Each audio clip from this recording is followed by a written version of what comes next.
everybody. Thank you very much. You all set?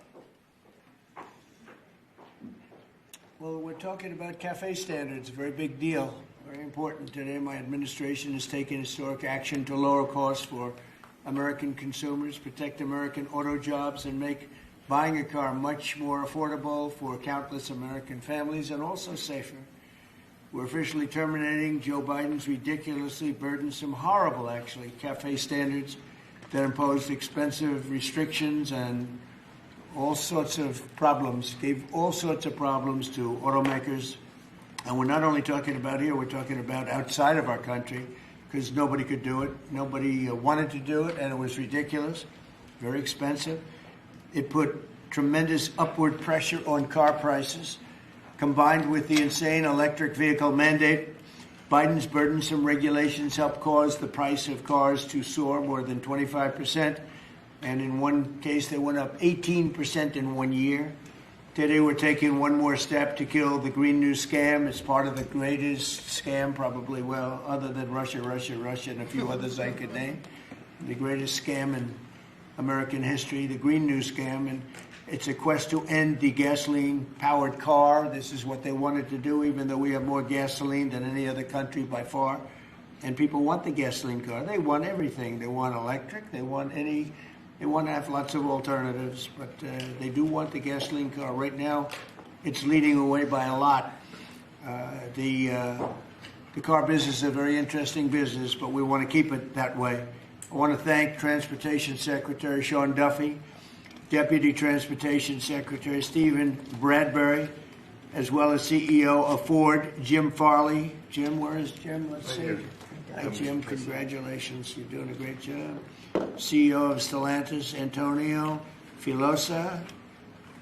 Thank you very much, Antonio. Chairman of the National Automobile Dealers Association, Tom Castrida. Yes, sir. Thank you very much, Tom. Great to have you. And Manager of General Motors Orient Plant, John Urbanek. Yes, sir. Thank you, sir. Great to have you guys here. And you're going to say a few words in a minute about how ridiculous this was, but we've just freed you up.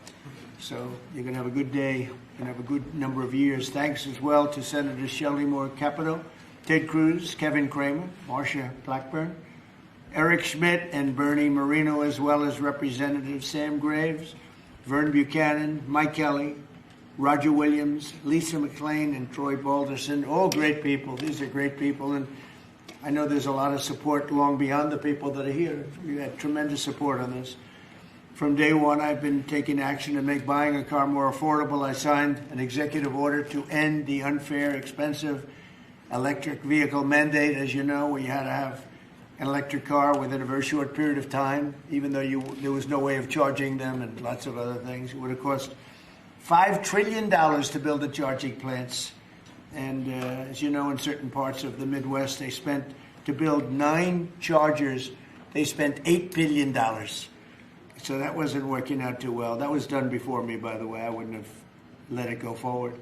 We're canceling the EPA's absurd tailpipe emission standards, one of the most important things that I've never had a group of people come to me more powerfully and really just devastated that they had to do it. It was killing them than the automobile manufacturers, the tailpipe emission standards. And I can tell you, your people at Ford were coming to me all the time, and they were saying, like, please, it doesn't do anything, and it's killing us. And it's driving the cost through the roof. And we revoked Biden's emissions waiver for California so that California communists could not regulate the automobile industry and ruin the entire nation of automobiles. And they were doing that, too. But we have that now under control also with your governor, who's got much more than he can control. Now, under the new rules being issued today by Secretary Duffy, the Department of Transportation will rescind the Biden fuel economy prices. And I hate to say that because they were really not economy. They were really, they were anti-economy. They were horrible what they were doing to the costs and actually making the car much worse. But these policies forced automakers to build cars using expensive technologies that drove up costs, drove up prices, and made the car much worse. The action is expected to save the typical consumer at least $1,000 off the price of a new car, and we think substantially more than that. Under the Trump administration, $70 billion are now being invested in the American auto industry. Ford has announced it will invest $5 billion across its Kentucky and Michigan plants. Is that a correct statement? That's right. That's a lot, $5 billion. You could do more.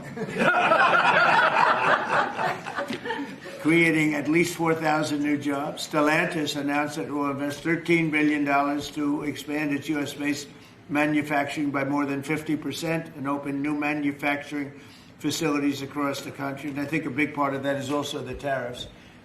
Because of tariffs, they're coming in.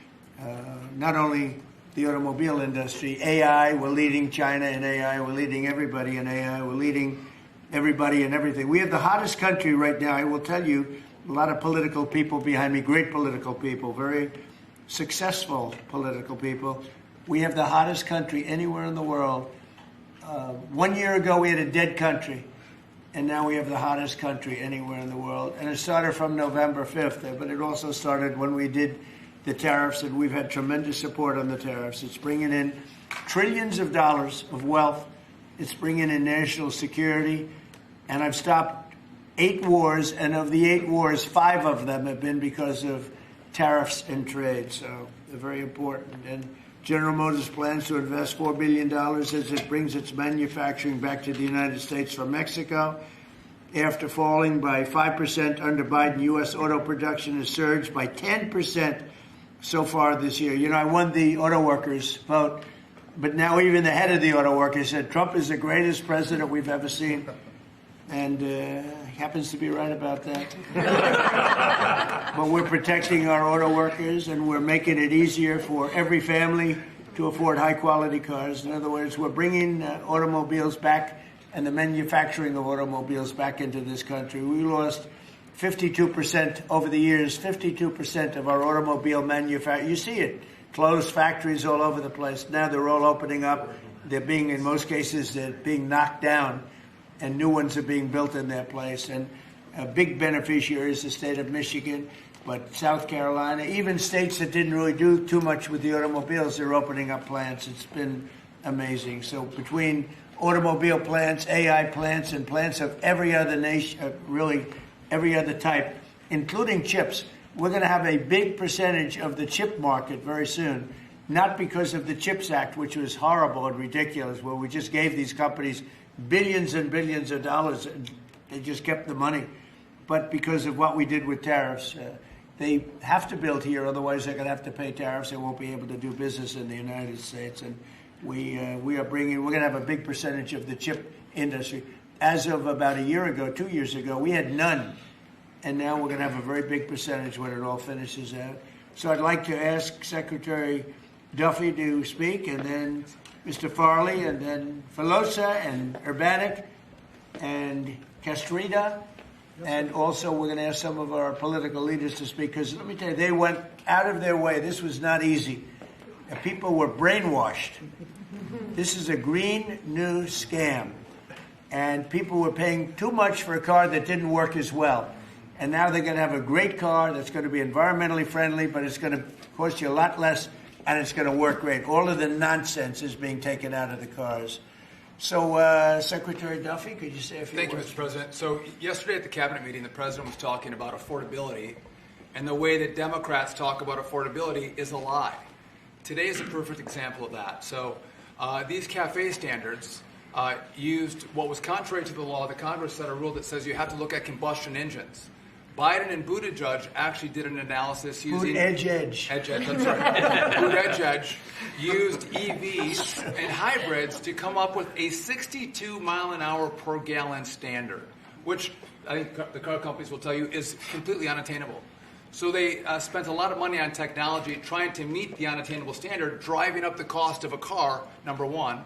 And then number two, if they couldn't meet the unattainable standard, they had to trade for carbon, costing billions of dollars, and again, driving up the price of the car. So, Mr. President, what Democrats were doing were not making cars more affordable. They're making them less affordable.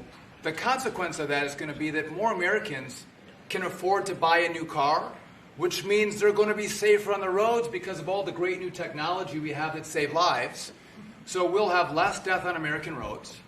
These rules are going to allow the automakers to make vehicles that Americans want to purchase, not vehicles that Joe Biden and Buttigieg wants them to build, which is important. But also, this is important for American jobs. The more cars we sell, the more jobs we have in this country. And so this is jobs, this is freedom, and this is common sense, Mr. President. So thank you for your leadership. And I appreciate what the Senate did with the big, beautiful bill and what we've done here today. So thank you. Thank you very much. A big, beautiful bill is it's something. It's amazing. Wait till the people see the benefits and the lower taxes that they're going to have, lower regulations. So how about Ford? Mr. President and Secretary, all the important lawmakers here, competitors, today is a victory of common sense and affordability. We're very proud of Ford to be the #1 auto producer in our country. 80% of the vehicles we sell here we make in our country. Right. And we never left, unlike many of our competitors. We're the #1 exporter, and we have the most auto factory workers. And this CAFE standard that is aligned with customer demand is the right move for a lot of reasons. We were #2 last year in EV sales. We were #3 in hybrid, and we're the leading brand for combustion. We believe that people should be able to make a choice, as you said, Mr. President. And we will invest more in affordable vehicles. This allows us to invest in affordable vehicles made in the U.S., which we will take the lead on, and will allow us to make vehicles more affordable. So thank you for making this step for all of you. Thank you very much. One of the other things we're doing, it's separate from this meeting, but I think everybody here would agree with it. If you go to Japan, where I just left, and if you go to South Korea and Malaysia and other countries, they have a very small car, sort of like the Beetle used to be with the Volkswagen. They're very small, they're really cute, and I said, how would that do in this country? And everyone seems to think good, but you're not allowed to build them. And I've authorized the Secretary to immediately approve the production of those cars. So you'll be able to buy, they really are, they're actually, some of them are really beautiful, actually. If you take a look, Honda, some of the Japanese companies do a beautiful job. But we're not allowed to make them in this country. And I think you're going to do very well with those cars. So we're going to approve those cars. Would you like to say something about that? Well, no, just that he never stops working, so even when he's on Asian time, he's calling me at midnight in the States. But he gave me the directive to clear the regulations on this, which we have. And so if Toyota or any other company wants to make smaller, more affordable cars, fuel efficient, we have cleared the deck so they can make them in America and sell them in America. They're really nice and less expensive. And it really gives people a chance to have a car, have a brand new car as opposed to a car that maybe isn't so great. And so you car companies start thinking about that. I think it's going to be a tremendous market. Please, would you like to say something? Thank you, Mr. President. It's a great day for us at Stellantis today because it's the day where we see CAFE regulation reconciled with real customers' demand. That's why at Stellantis we decided to invest to Jeep, Ram, Dodge and Chrysler, $13 billion in the next 4 years, increasing production by 50%, delivering to the market 5 new vehicles, and creating 5,000 additional jobs. That's because we believe in what you, Secretary Duffy, and all your team is doing in this country. We believe in growth, and we are ready to invest even more. So thank you very much. Thank you very much also for this great news of the K cars, which we are very interested in, and we are very looking forward to work with Secretary Duffy, your team, in the future for the next steps. Thank you very much. We'll get ready for those cars because we've already cleared the way. You can start right away. We will. Thank you very much, Mr. President. Thank you very much. Please. Mr. President, thank you so much for having me. We support your leadership for this issue that is so important to the auto industry. I'm here representing the hard-working men and women of Orion Assembly in Michigan. Right. The facility, our manufacturing facility there, is currently going through a retool so that we can build additional U.S. manufactured pickup trucks and full-size sport utilities for our customers, and we're so excited about that. And thank you for your support. Secretary Duffy, thank you as well. And this is largely coming in because of the tariff situation. We're taking in trillions of dollars, actually, trillions, and we have so many other advantages. But these great companies are coming back to the United States. They left the United States. If somebody was sitting behind this desk that knew what they were doing, that wouldn't have happened. They would have said, well, you can sell your car here, but we're going to put 100% tariff. And you would have never had the auto industry leave. Again, we lost more than 50% of our auto industry. And now it's all coming back. And I think it's coming back. Ultimately, it's going to be bigger. I believe it's going to be bigger than it was before, actually.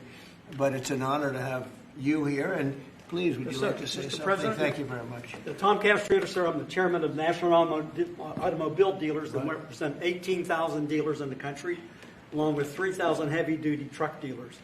And what the actions that you've done as the president and your administration is definitely going to save our customers money.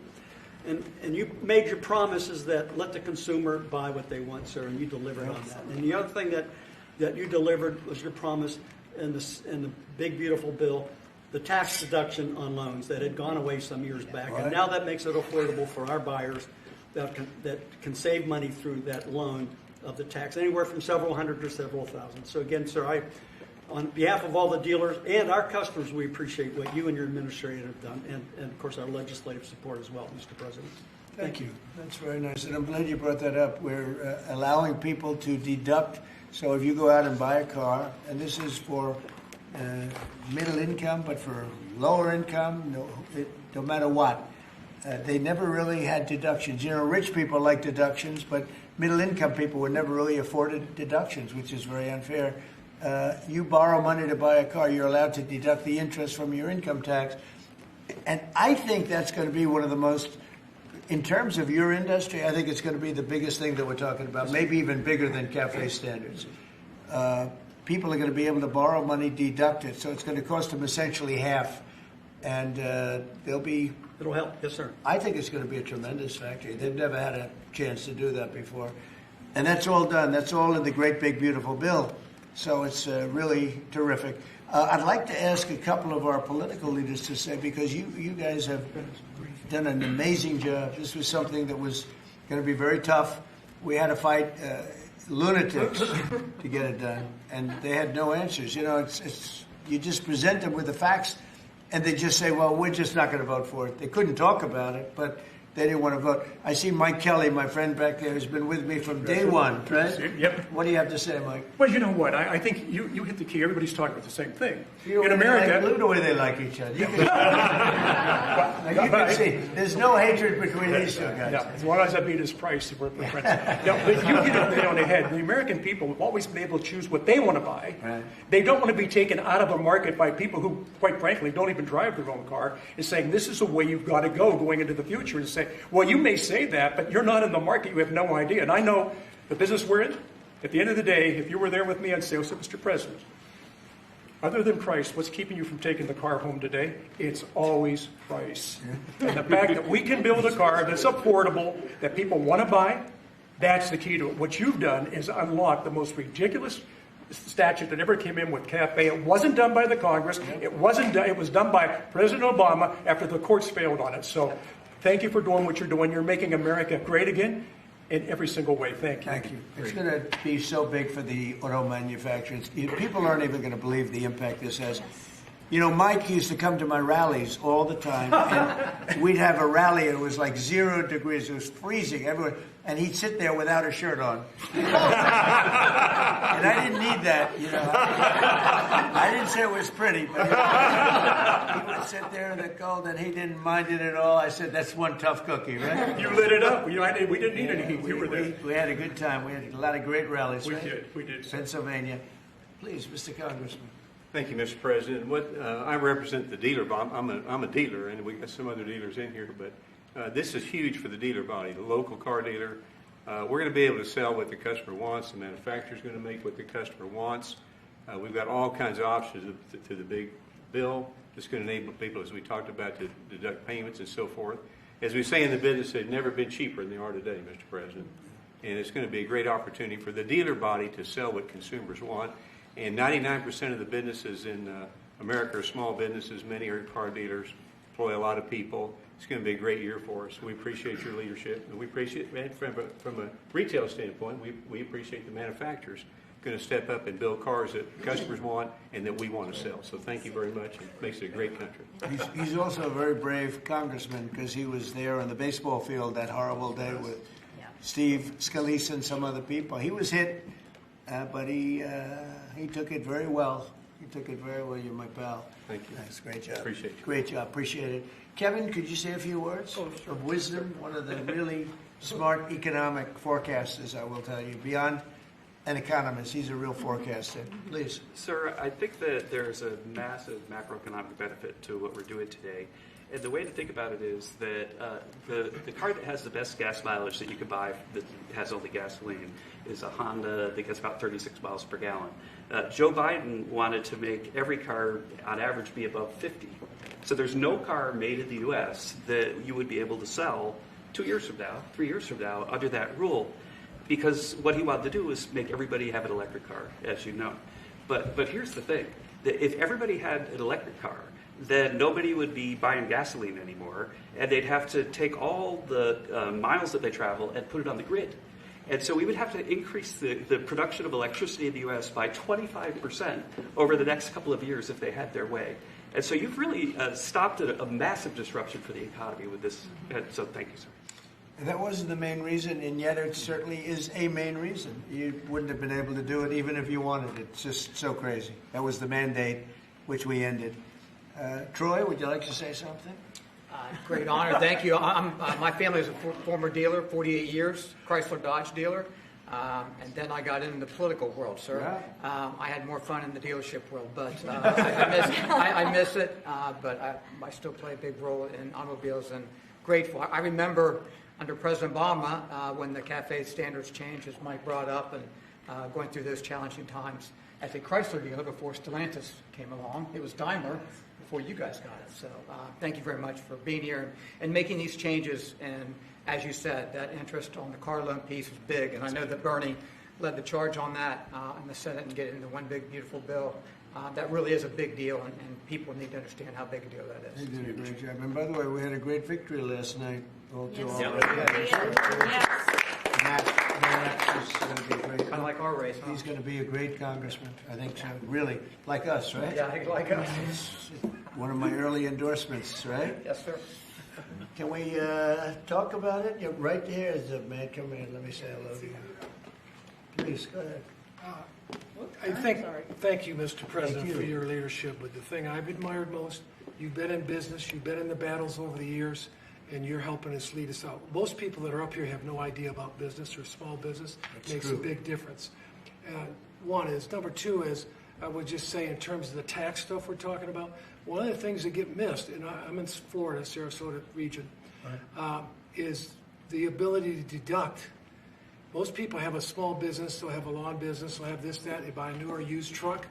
They can take that deduction, let's say they're in a 20% tax bracket, but the vehicle's 60 grand. They can take 20% of the 60 grand, get a $12,000 write-off. They can pay their payments for the first year. That's a powerful tool we don't talk about. I don't know why. But at the end of the day, because of what you've put in place, full expensing, that's the tool that it would use. And you could just think about all the people in Florida, just general places. They're buying old vans or new vans. They're buying trucks, mainly trucks, and they're getting a deduction. They don't even have a payment for a year. That's right. So it's one of the best things for Florida. One of the biggest things in the expensing. Expensing is a powerful tool. They can write the whole asset off the first year, take that deduction, put $12,000 in their pocket on a $20,000. Well, let me mention one other thing. They got into the e-vehicles, electric cars. And I'm talking to dealers that come in and talk to me, and basically they couldn't sell one, they couldn't give one away, and when these companies, or they got in because of whatever political pressure under the Biden administration, and they end up realizing that they got no market. A guy says, the car's been sitting there a year, I can't get rid of it. So they don't understand the market. The people produce the vehicles, and that's made a big difference in your leadership. But thanks for what you're doing here today. It's big, it's huge, it'll make a big difference. $12,000 on a $60,000 vehicle up front day one. Thank you. Thank you very much. Great. Yeah.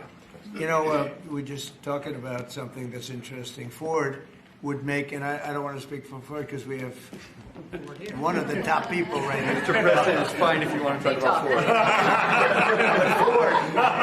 Ford. Ford would make numerous electric cars in order to sell one Ford 150. Yes. Because they'd make all their money with the 150. Yes. And they were willing to lose money on building 2 or 3 electric cars that they couldn't sell in order to make some money on the 150, because the 150 is a monster. I'll tell you what, that no matter where you go, they love that Ford 150. Yes. But isn't it a ridiculous model when you have to build 2 or 3 cars that you know you're not going to be selling or not be selling for much in order to really do something that you should have the right to do, which is make a car that you want to make. Yes. And that the market wants, right? So congratulations on the 150. Thank you. Best-selling vehicle in the United States.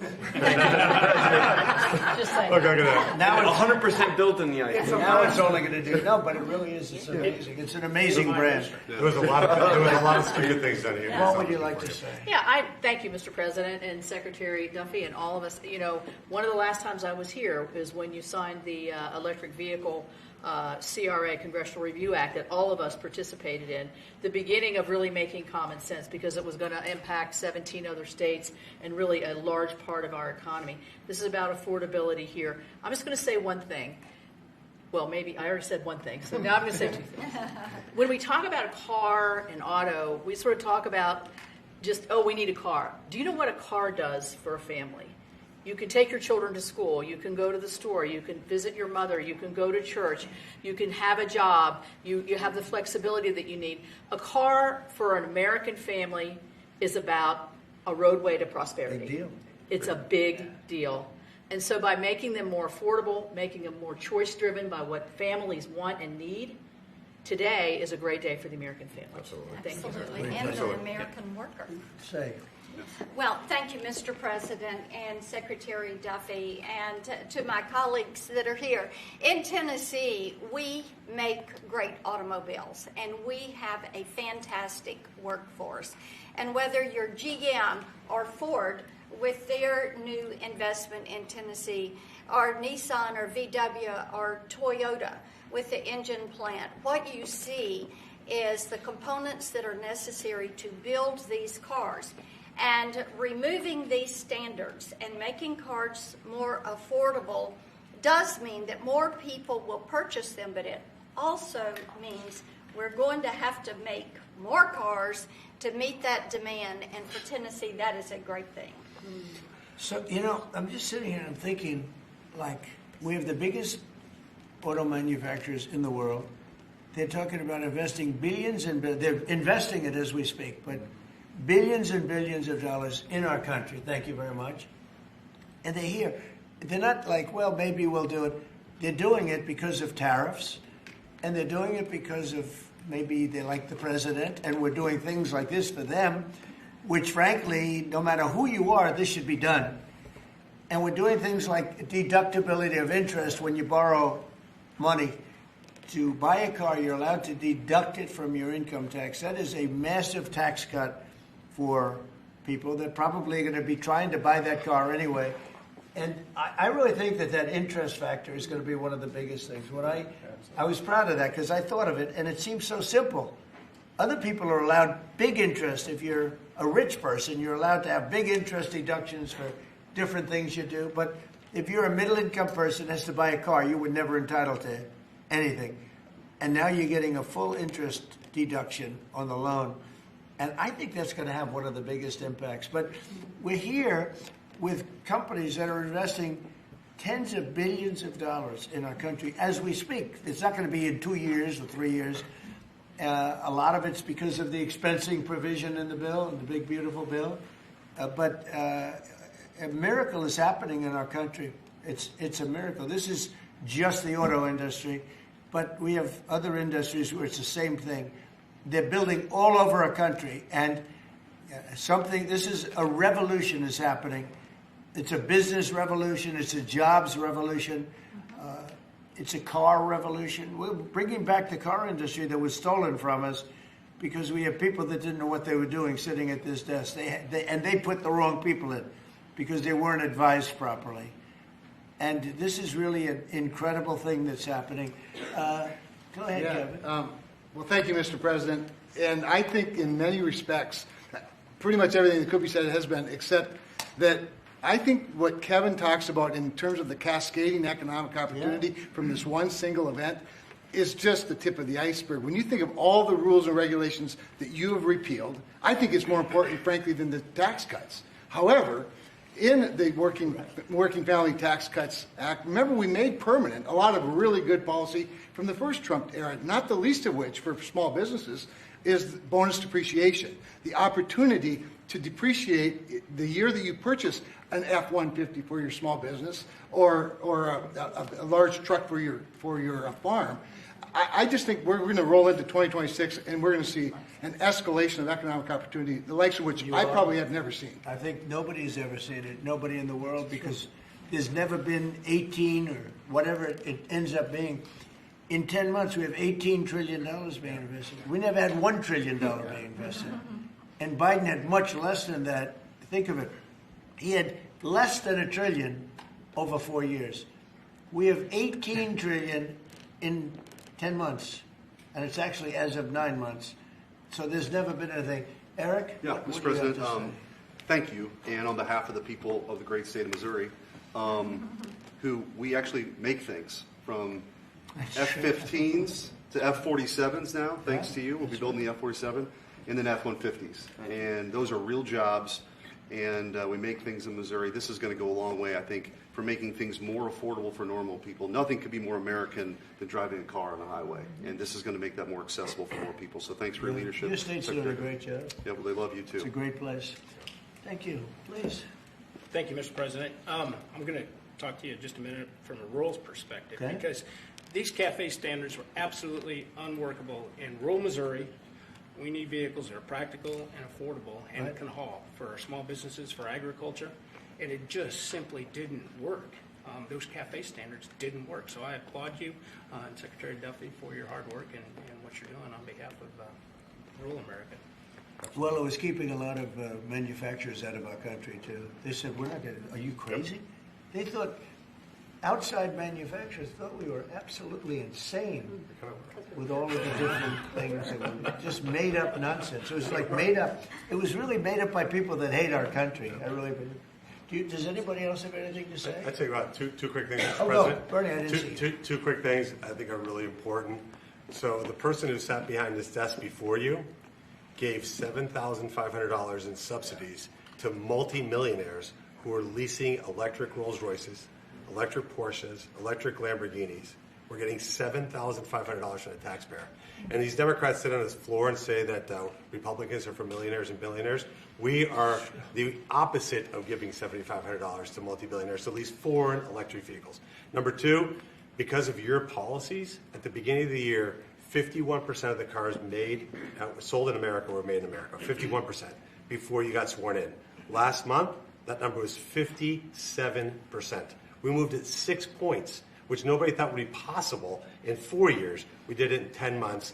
That's something that maybe the news should cover a little bit more. And we've driven down the price of automobiles. The car prices for consumers are down before you did. Just about everything is down. You know, this whole thing is, they use the word affordability. It's a Democrat hoax. They're the ones that drove the prices up.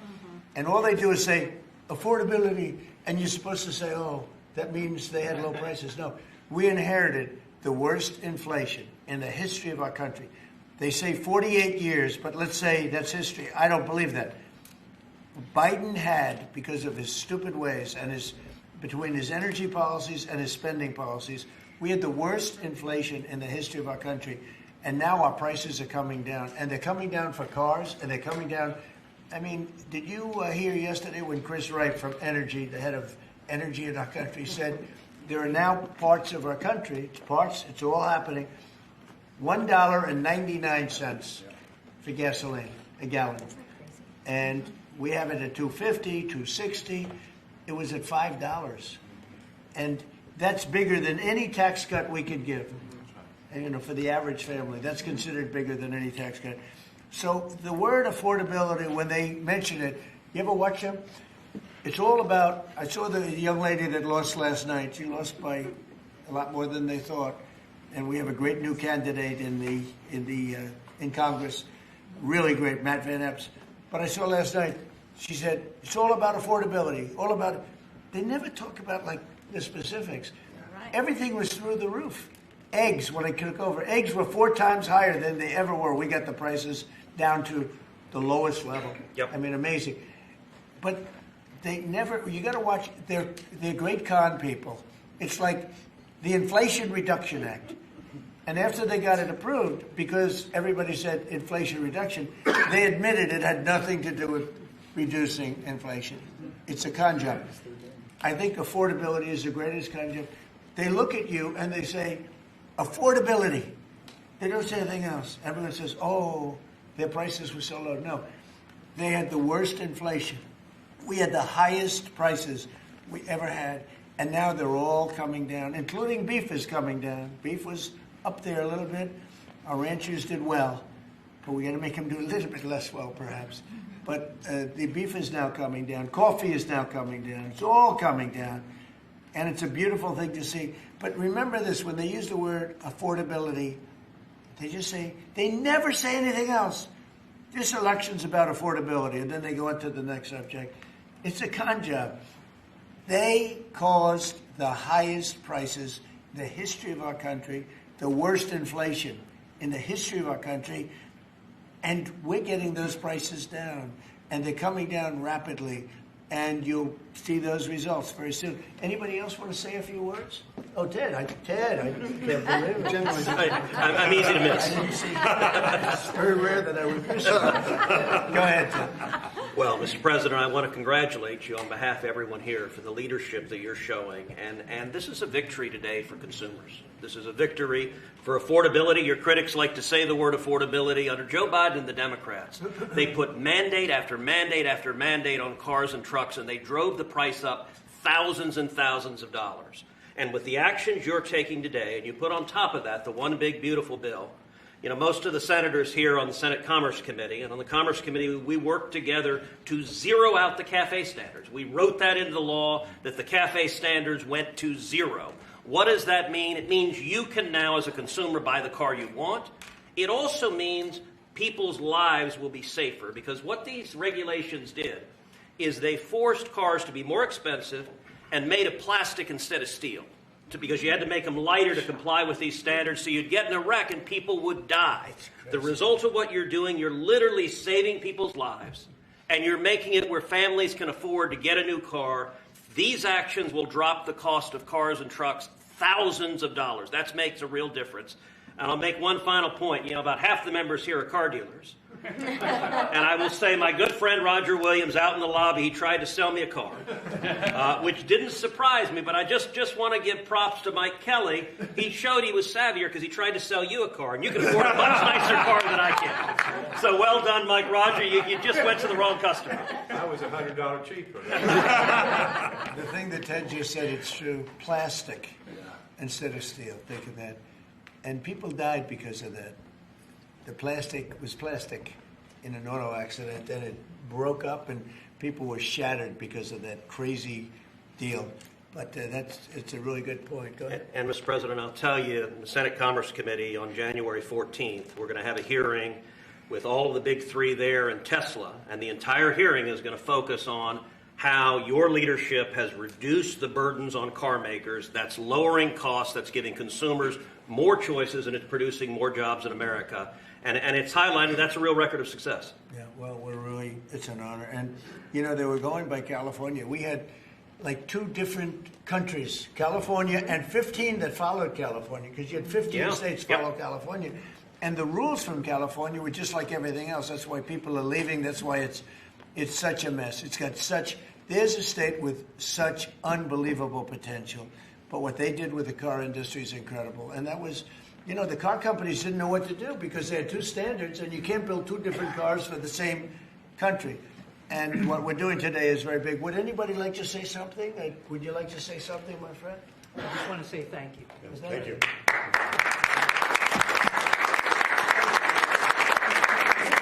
He wants to Mr. President, thank you. And, Once again, and we love you, Brian. Oh, I love you too, Mr. Okay. President.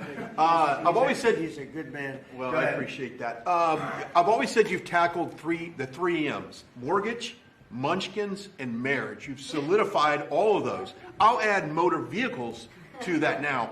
My question, I got one about consumer confidence. We just came off on the record high Black Friday, up 9.1%. Record high, highest ever, biggest amount ever purchased in one day. Yep. Which I think counters this narrative of affordability, because apparently the Americans are spending money. So I want to see, how do you view that for a consumer confidence being so high going into Christmas and going into next year? And I do have one for the auto group after you. Yeah, I after just that. think that we have tremendous confidence in the country. You know, one of the things in terms of confidence, if you go back a year and a half, you know, it's amazing. We're like into 10 months already, but you go back a little bit before the election, because after November 5th, it started changing rapidly, even though we weren't running it until January 20th. But when you look back and you look at the enlistment of soldiers, people that wanted to join the military, the Army, Navy, Air Force, Marines, Coast Guard, it's like booming. It's all Space Force. But we had a we had the worst recruitment in the history of our country. A year later, we have the greatest recruitment in the history. You can't even get in. Getting in is like getting into a top college that you couldn't get in. People want to be in the service now, and that includes the police and firemen, other things. You couldn't hire police. You couldn't hire anybody in the Army or the Navy. You couldn't get people in. And we now have gone from that to record recruitment. We're getting high quality people, amazing people, wanting to be in the military. They have spirit now, you know, call it what you want, but that's part of it. But they have great spirit now. It's a great thing. Go ahead, ask your second question. Okay, my second question, I've got a lot of close family friends that are in the automotive business, own dealerships all across Southern California. They sent me a question to ask you. There's a thing called a mileage blocker that is installed on vehicles. It's a type of a computer chip which alters the actual mileage driven on the vehicle, so that when you have a leased vehicle that's turned in, they're losing thousands of dollars. They've got to go chase down these manufacturers. What can we do to track down these manufacturers of this illegal computer chip that's really hurting the automotive industry? Have you heard about this? Yes, sir. They're getting built in China, and most of them are coming out of Great Britain, sir. They're being distributed through China, through distributors selling them online through Great Britain. Yes, sir. Wow, that's not so good. What do you think? Look at that. Yeah. You Bernie, do you know anything about that? It works on older vehicles, and obviously we got to do a better job. Yeah, of I being think sure it's at the border. something I've never heard of it. Very good. We never heard of it. That's pretty good. Mr. President, you released video of that first boat strike on September 2nd, but not the second video.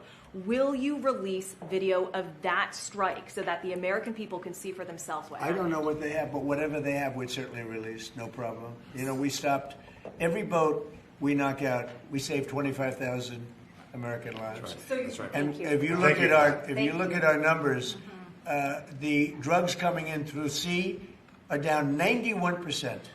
I'm surprised there's 9%. You want to? I don't know who's doing the 9%, but it's down 91, and we're going to start very soon on land, and I'm sure you're thrilled to hear that. Mr. President, on Ukraine, Steve Witkoff and Jared Kushner were there last night with Vladimir Putin. Can you give us an update about those talks? It sounds from what the Kremlin is saying that they're not going to compromise. Can you tell us what you've... I don't know what the Kremlin's doing. I can tell you that they had a reasonably good meeting with President Putin. We're going to find out. It's a war that should have never been started. It's a war, if I were president, we had a rigged election. If I were president, that war would have never happened. It's a terrible thing. But I thought they had a very good meeting yesterday with President Putin. We'll see what happens. It's, you know, when I was in this office and I talked about no cards, I said, you have no cards. That was the time to settle. I thought that would have been a much better time to settle. But they, in their wisdom, decided not to do that. They have a lot of things against them right now. But you have President Putin had a very good meeting yesterday with Jared Kushner and with Steve Witkoff.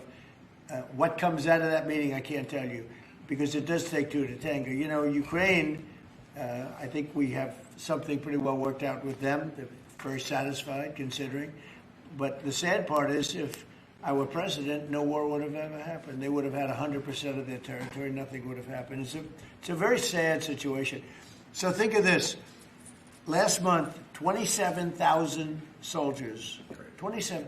That's like you take a stadium, a football stadium, not an arena, and you cut it in half. 27,000 people died. Young, mostly young soldiers, died last month, in 1 month. And that's the only reason I'm involved. You know, we're not spending any money in the war. We're selling to NATO. We're not being ripped off like we were under Biden. Biden was handing everybody everything we had, giving them all the missiles, everything they wanted, free, no charge. He had no idea what he was doing. They're paying top dollar, full price for everything. Goes to NATO, and then NATO distributes it. NATO pays us. So it's not money. We would all, I think I can speak for everyone behind here. The politicians I know and the auto manufacturers are good people. They don't want to see 27,000 people die for no reason whatsoever. And that's the only reason I'm trying to help. Yeah, please. Mr. President, switching to Venezuela for a second. Have you checked back with President Maduro? I mean, is your pressure campaign working? And do you think how's he respond to your demand that he leave the country? It's not pressure campaign. It's much beyond that, I think. But I spoke to him briefly, just told him a couple of things. We'll see what happens with that. Venezuela sends us drugs, but Venezuela sends us people that they shouldn't be sending. They emptied their prisons into our country. They sent us killers, murderers. They sent us drug dealers at the highest level. They sent us gang members. They sent us people from their mental institutions. They emptied their mental institutions into our country. And so did other countries, because we had stupid people running this country, really stupid people. And I think probably you had some stupid ones, and you had some smart ones, but there were bad people too. Because not all of them were stupid. You can't cheat on elections like they did and be stupid. Okay? Did you talk to him a second time or just that one time? What's that? To Maduro. Did you speak to him again? No, I didn't. Mr. President, if you do find... When you spoke with Mr. Witkoff and with Mr. Kushner... Last night, did they give you the sense that President Putin still wants to end the war, wants to make peace? He would like to end the war. That was their impression. Now, whether or not, that was their impression. Their impression was that he would like to see the war ended. I think he'd like to get back to dealing a more normal life. I think he'd like to be trading with the United States of America, frankly, instead of, losing thousands of soldiers a week. But their impression was very strongly that he'd like to make a deal. We'll see what happens. Mr. President, if it is found that survivors were actually killed while clinging on to that boat, should Secretary Hegseth, Admiral Bradley, or others be punished? I think you're going to find that this is war, that these people were killing our people by the millions, actually, if you look over a few years. I think last year we lost close to 300,000 people were killed. That's not mentioning all the families. Have you seen what happens with the families of not only the people killed, the people that are trying to get their son or their daughter off of this poison that they've been fed? I think you're going to find that there's a very receptive ear to doing exactly what they're doing, taking out those boats. And very soon we're going to start doing it on land too, because we know every route, we know every house, we know where they manufacture this crap, we know where they put it all together. And I think you're going to see it very soon on land also. Yeah, please. So to be clear, you support the decision to kill survivors after the initial No, I support the decision to knock out the boats. And whoever is piloting those boats, most of them are gone. But whoever are piloting those boats, they're guilty of trying to kill people in our country. Yeah, please. The House Judiciary Committee has subpoenaed Jack Smith to ask about his investigation of you. I wondered, for a deposition, I wondered if you'd prefer to see that as a hearing so that the American public can see the questions and the responses more easily. I'd rather see it probably at a hearing. Look, Jack Smith is a thug. He's a failed prosecutor. He's a bad man. He's an evil man. He hurt a lot of people. Forget about me. I do this stuff, but I got indicted many times by a guy that they were dismissed. He's a bad guy. He's a sick man. There's something wrong with him, actually. I think Jack Smith is a sick man. There's something really wrong with him. I'd rather see him testify publicly because there's no way he can answer the questions. But Biden knew this was going along. Kamala knew it was going along. And there's a lot of things happening right now that they don't like. One of the things is the autopen. Everything he signed, almost, with the exception of the pardon of his wonderful son, Hunter, just about everything he signed was not signed by him. He had no knowledge of it. He didn't know what it was. People sitting around the beautiful Resolute desk knew exactly what it was. And those people are guilty, in my opinion, of a major crime. Everything that was signed by that autopen, the man operating the autopen, and I'm sure there are more than one because I think some of the people can operate it themselves. Some of the high-level people operate it themselves. They would just go in and sign his name with an autopen onto very important documents, not only pardons, but policy, maybe CAFE standards, okay, as an example. Who signed CAFE? If you ask Biden what's a CAFE standard, he would have absolutely no idea. He'd say, where is the cafe located? The guy didn't know anything. Look, that just shows you what a rigged election can be. But you understand what I'm saying. Thank you. You've had conversations with Jensen. Right. So smart man. In your conversations with him, have you kind of given a sense of where you are with export controls and the types of chips that the VA can give to China? He knows very well. He's done an amazing job. NVIDIA, very good. Yeah. Mr. President, when do you expect for phase 2 of the Gaza peace plan to be implemented? And Well, it's going along well. You know, they had a problem today, I understand, with a bomb that went off and hurt some people pretty badly, probably killed some people. They're telling me it just happened. But it's going on. We have peace in the Middle East. People don't realize it. We have tremendous support. 59 countries. There's tremendous support. But phase 2 is moving along. Yeah, it's going to happen pretty soon. Mr. President, did you speak with House Republican leadership about your decision to pardon Congressman Henry Cuellar? And are you concerned that you made a vulnerable Democrat perhaps less vulnerable with that decision? It didn't matter. He's a respected person. He was treated very badly because he said that people should not be allowed to pour into our country. And he was right. He didn't like open borders. He was on the border. You know, he represents a very respected man. He represents the people on the border. And he saw what was happening. And as soon as he made that statement, I then said, I'll bet he gets indicted. And that's what happened. You know, I put out my truth from that. Well, I did a truth. Wonderful truth. We love truth. But what happened is he got indicted for speaking the truth. And his wife got indicted, Imelda. And that's sort of a first. Usually they leave the wives alone, right? Don't they, Congressman? Yeah. Typically they indict somebody, put him in jail for the rest of his life, but the wife can just sit home and cry, or she'll find a new man. You know? A lot of times they find a new man and makes them much happier. In fact, a lot of times they like that man better than the one that's in jail. Mr. President, thank you. The mayor of Minneapolis, Jacob Frey, is saying that he's actually proud to have the largest Somali community in the country, and his police chief. Well, then he's a fool. Well, his police chief is also saying I wouldn't be proud to have the largest Somalian. Look at their nation. Look how bad their nation is. It's not even a nation. It's just people walking around killing each other. Look, these Somalians have taken billions of dollars out of our country. They've taken billions and billions of dollars. They have a representative, Ilhan, Omar, who they say married her brother. That's a fraud. She tries to deny it now, but you can't really deny it because, you know, it just happened. She shouldn't be allowed to be a congresswoman, and I'm sure people are looking at that. And she should be thrown the hell out of our country. And most of those people, they have destroyed Minnesota, okay? Minnesota, you have an incompetent governor. You have a crooked governor. He's crooked as hell, but he's incompetent. Waltz he should be ashamed. That beautiful land, that beautiful state, it's a hellhole right now. And the Somalians should be out of here. They've destroyed our country. And all they do is complain, complain, complain. You have her. She's always talking about the Constitution provides me with... go back to your own country and figure out your Constitution. all she does is complain about this country. And without this country, she would not be in very good shape. She probably wouldn't be alive right now. So Somalia is considered by many to be the worst country on earth. I don't know. I haven't been there. I won't be there anytime soon, I hope. But what the Somalian people have done to Minnesota is not even believable.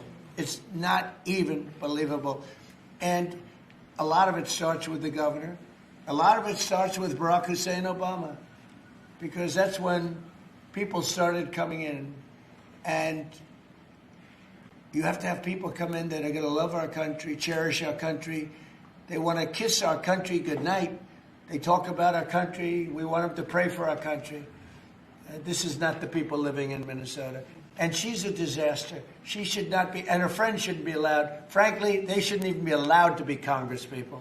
Okay? They shouldn't even be allowed to be congresspeople, because they don't represent the interests of our country. Anybody else? The automakers spent billions on meeting the Biden EV rules.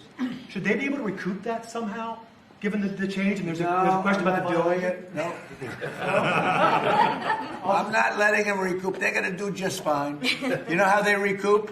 From this point forward, they'll do very well. Can you also talk about the USMCA and what you're thinking about renegotiating that with the automakers?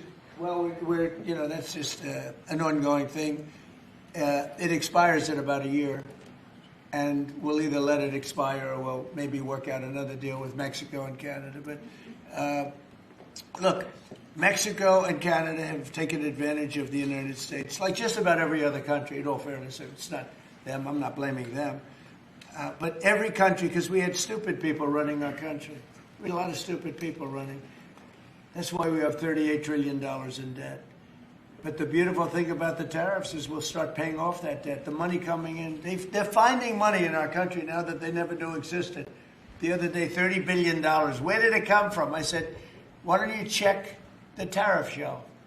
They said, sir, that tariff hasn't started yet. It doesn't start till January. I said, no, it started 2 months ago. They called back, sir, you're right, it was from tariffs. No, we have a whole different country. I hope the Supreme Court, I pray that the Supreme Court understands the importance of the sensible, really, I mean, this would be country threatening if something happened with regard to that. You know, the people that brought that case are bad people. They're very bad people. They hate our country. They represent foreign countries, including China.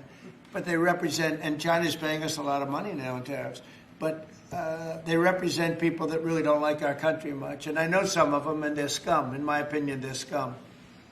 They're absolute scum.